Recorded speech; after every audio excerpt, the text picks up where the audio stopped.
बिस्मिल्लाहिर्रहमानिर्रहीम। उम्मीद करता हूँ सब खैरियत से होंगे। मेरा नाम डॉक्टर मोहम्मद इब्राहिम है। आज हमारे पास 6.6 की एक्सरसाइज पे पहले एग्जांपल और उसकी जो है थ्योरी उसको रीड करते हैं। The angle of elevation and angle of depression, ये हमारे पास बड़ा इंटरेस्टिंग टॉपिक है। फॉर एग्जांपल हम एक जगह पे खड़े हुए हैं, ठीक है, ये हमारी आँख है, इंसानी आँख है।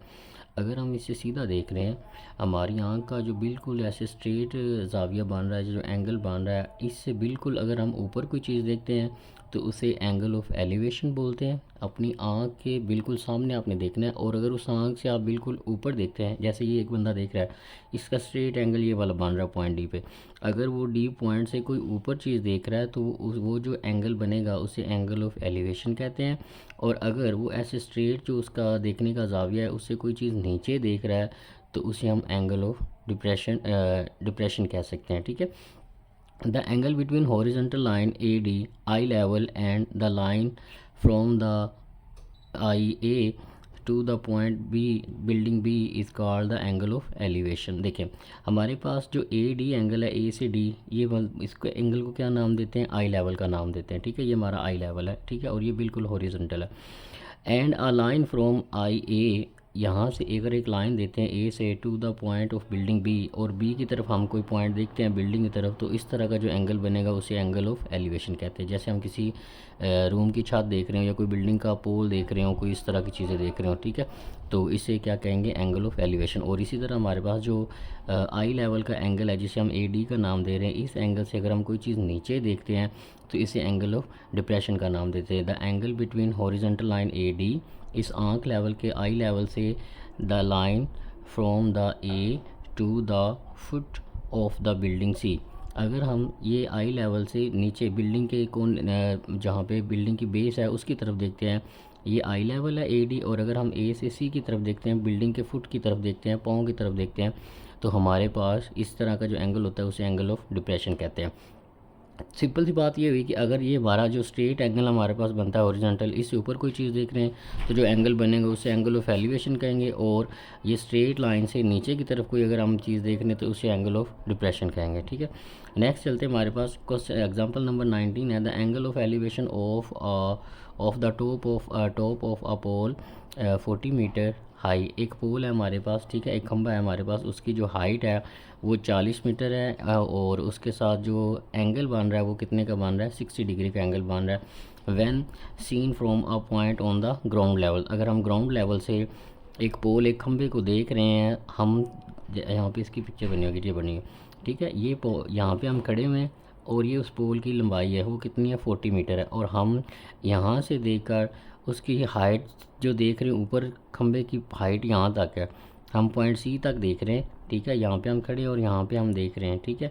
जो हम यहाँ से लेकर उस खंभे का पोल देख रहे हैं, वो जो एंगल बना रहा है वो 60 डिग्री का है, और ग्राउंड से लेकर ऊपर तक का जो फासला है वो 40 मीटर है। तो हमने ये बताना है जनाब, when seen from a point of ground level find the distance of a point from the foot of the pole. हमने ये बताना है कि यहाँ से लेकर जो पोल के फुट है, जैसे जो ज़मीन के अंदर लगा हुआ है जिधर पोल, जहाँ से हम देख रहे हैं, वहाँ से लेकर जहाँ पे पोल लगा हुआ है उसका ज़मीन से फासला कितना है। तो ये इंटरेस्टिंग केस है हमारे पास।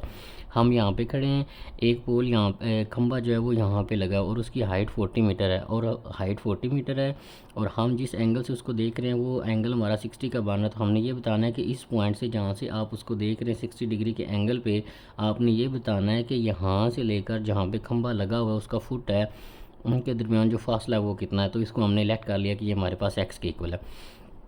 अब ये हमारे पास रेफरेंस पे एंगल है, यहाँ पे हम देखते हैं हमें कौन कौन सी चीज़ें दी हैं। तो यहाँ पे ये चीज़ दी हुई है और ये हमने मालूम करनी है। तो एक चीज़ हमें दी है और दूसरी मालूम करनी, तो हम इजीली कर सकते हैं। तो यहाँ पे हम फार्मूला लगाते हैं tan 60 वाला। अगर tan 60 का इसके ऊपर फार्मूला हम लगाएं तो होगा परपेंडिकुलर ओवर बेस। तो यहाँ पे लिखेंगे tan 60, परपेंडिकुलर हमारे पास मेजरमेंट BC है, उसकी जगह पे 40 लिख देंगे, और बेस हमारे पास AB है, उसकी जगह पे x आ जाएगा।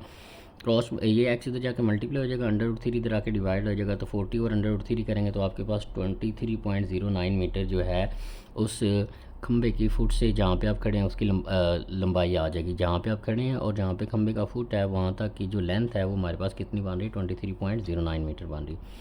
नेक्स्ट है हमारे पास, from the top of outlook tower, हम एक टावर के ऊपर खड़े हुए हैं और वहाँ से हम देख रहे हैं the angle of depression of a building. अब हम ऊपर से नीचे की तरफ देख रहे हैं तो जो एंगल बनेगा वो डिप्रेशन एंगल बनेगा। Has on the ground level is 45 degree. तो हम ऊपर से जो नीचे की तरफ एंगल देख रहे हैं, यहाँ से लेकर यहाँ से हम देख रहे हैं और नीचे की तरफ ये जो एंगल बन रहा है वो हमारे पास क्या बन रहा है, 45 डिग्री का एंगल बन रहा है। How far is a man on the ground from the tower, हमने ये बताना है कि हमारे पास जो आदमी है जो ग्राउंड पे खड़ा है वो टावर से कितनी दूरी पे खड़ा है। फॉर एग्जांपल यहाँ से हमने देखा वो नीचे डिप्रेशन एंगल बना, यहाँ पे कोई आदमी खड़ा हुआ है, ठीक है। हमने ये बताना है कि ये जो आदमी है जो हमारे से 45 एंगल के फासले पे खड़ा है, अगर ये 45 का एंगल है तो इसके क्रॉसपोंडिंग जो ये वाला एंगल है ये भी हमारे पास 45 का बनेगा, ठीक है। तो इसको आपने याद रखना है, ये भी 45 ये भी 45। तो हमने ये बताना है कि यहाँ पे जो 45 के एंगल पे आदमी खड़ा है वो इस बिल्डिंग से कितने फासले पे खड़ा है या इस टावर से कितने फासले पे खड़ा है। तो यहाँ पे भी हमने एक्स मालूम करना है और यहाँ पे हम इसको रेफरेंस एंगल जो है मानते हैं 40 को। तो यहाँ पे हम टेन का ही फॉर्मूला लगाते हैं दोबारा। टेन का अगर हम फॉर्मूला लगाएंगे तो वो आ जाएगा measurement A B divided by B C. तो ए बी हमारे पास 30 की डिग्री है और बी सी हमारे पास एक्स है, हमने मालूम करना है, उसको वैसे लिख देंगे। 1045 लेंगे तो 1045 1 के इक्वल होता है। यहाँ पे 10 का फार्मूला लगाया, परपेंडिकुलर ओवर बेस आ गया तो 30 ओवर ये हमारे पास आ जाएगी बेस, ठीक है, परपेंडिकुलर ओवर बेस। तो यहाँ से हमारे पास है कि तो जाकर मल्टीप्लाई हो जाएगा। तो वो जो आदमी है जो यहाँ पे खड़ा हुआ है और इस बिल्डिंग का जो फासला है उससे वो कितने का है, 30 मीटर का। तो ये दो एग्जांपल हमने किए हैं। इसके रिलेटेड हमारे पास नेक्स्ट क्वेश्चंस आ रहे हैं एंगल ऑफ एलिवेशन और एंगल ऑफ डिफ्रेंशिएशन के। नेक्स्ट लेक्चर में हम इंशाल्लाह 6.6 को देखते हैं और इसके क्वेश्चन करते हैं। अपना ख्याल रखिएगा। अल्लाह हाफिज़।